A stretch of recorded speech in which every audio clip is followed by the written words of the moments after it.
특정 사안에 대해서 상대방에게 전달하고 이해시킬 때 도식화를 활용하면 좋은 효과를 볼 수 있죠. 무역협회가 이와 같은 논술 문제를 출제했습니다. N저가 우리 경제에 미치는 영향에 대해서 논하라는 거죠. 당시는 아베가 총리였던 시절이었습니다. 그러면 아베노믹스를 떠올릴 수 있죠. 아베노믹스는 엔화를 마구 풀어서 엔화 가치를 떨어뜨리는 경제정책을 말하죠.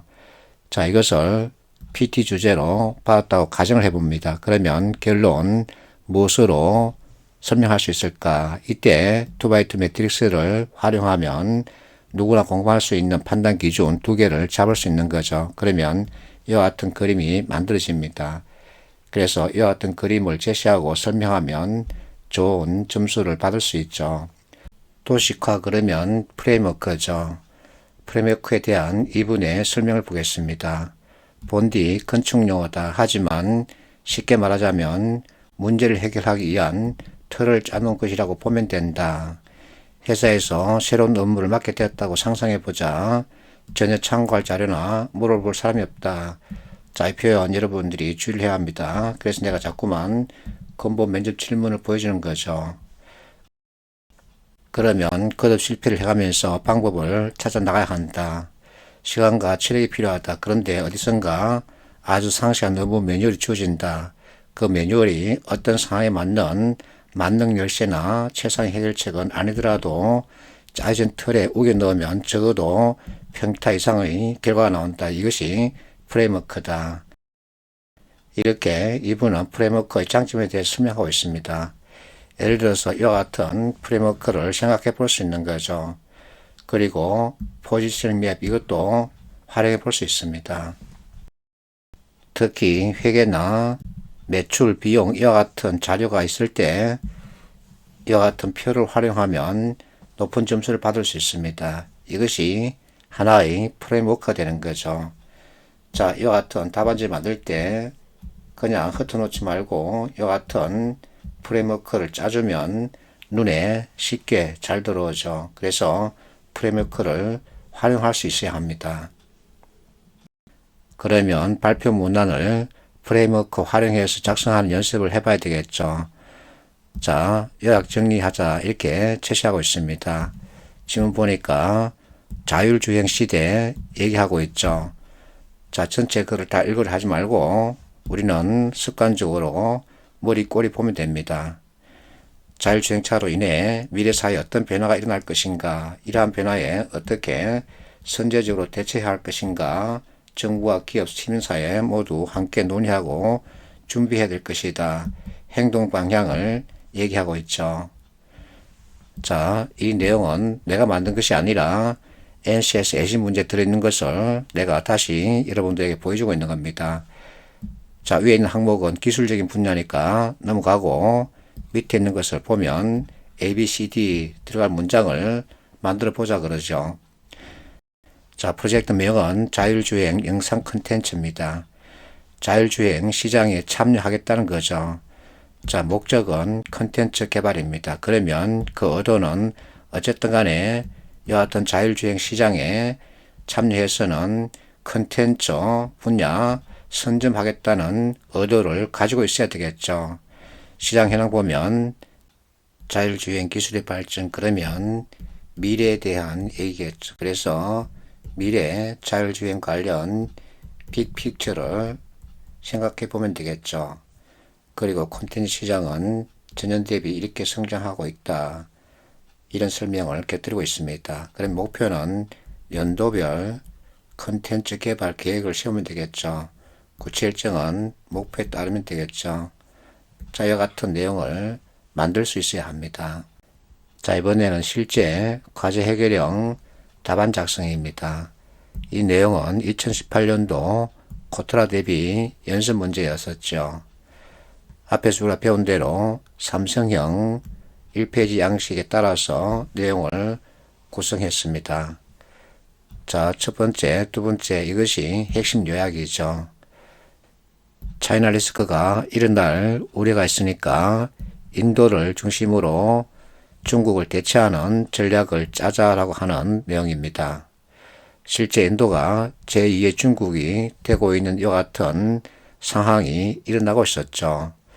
모디노믹서 이것은 제2차 산업 구조로 인도 경제를 바꾸겠다는 내용이죠. 그러면 자, 이와 같은 프레임을 짭니다. 중국과 대비시키는 거죠. 인구 크기, 1인당 GDP, 그리고 산업 구조, 제조 비중, 경제 성장률 이와 같은 것을 서로 비교할 수 있는데 우리에게 눈에 들어오는 것은 산업 구조 그리고 제조 비중이죠. 인도는 특이하게 3차 산업이 많이 발달해 있습니다. 이를 두고 경제 전문가 논평하길 1차 농업사회에서 바로 휴대폰 세상으로 가는 이와 같은 구조를 가지고 있다. 이렇게 설명하기도 하죠. 어쨌든 제조 비중이 높아야만이 그런 경제 성장을 달성할 수 있습니다. 자, 이렇게 해서 포스타 차이나 대안으로 채널리스크 해소하자. 어떻게 인도를 보자는 겁니다. 그러면 우리는 어떻게 해야 될까? 제조 중심 인도 투자가 필요하다는 거죠.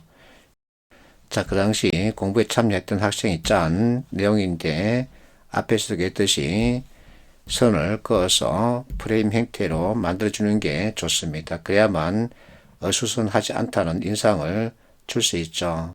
과제 해결형 연습 문제 두 번째입니다. 이와 같은 신문 기사를 요약 정리해서 발표 문안을 만드는 것이죠.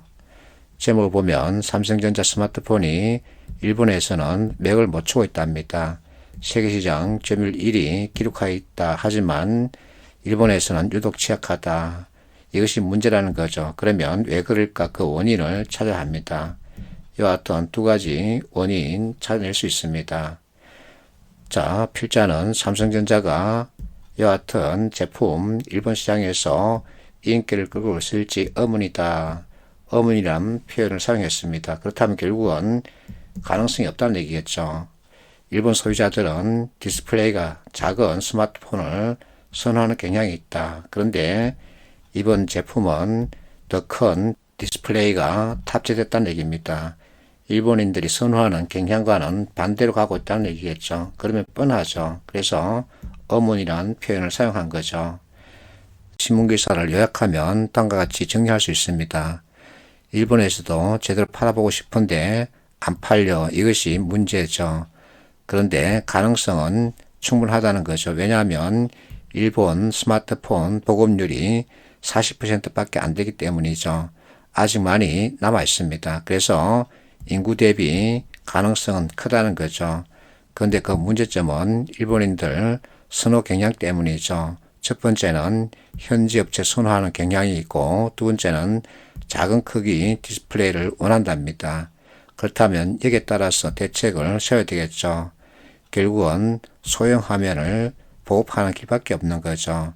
그런데 삼성은 이번에 더 큰 디스플레이 탑재했다 그러죠. 그래서 기자가 의문이 든다 이렇게 글을 쓰고 있는 거죠.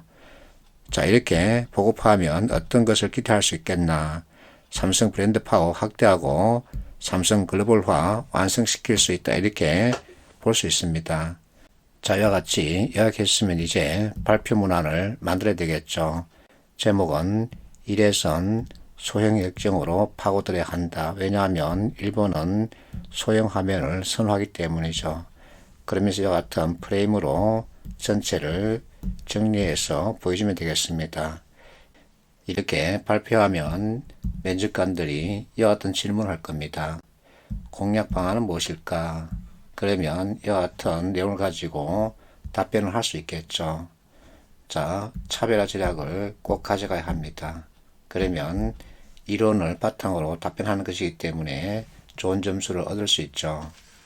세 번째 연습 문제는 삼성 갤럭시 폴더블 폰 성공 스토리를 내가 가상적으로 잡고서 만들어 본 것입니다.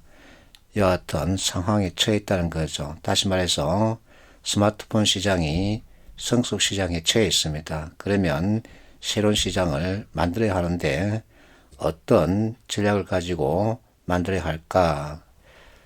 자, 지금 현재 삼성이 처해 있는 상황을 보면 죽겠다는 겁니다. 왜냐하면 제조 기술은 세계 최고인데 브랜드 이미지는 애플에 밀리고 있죠. 그리고 중국이 치고 들어오는 이 같은 형국이죠.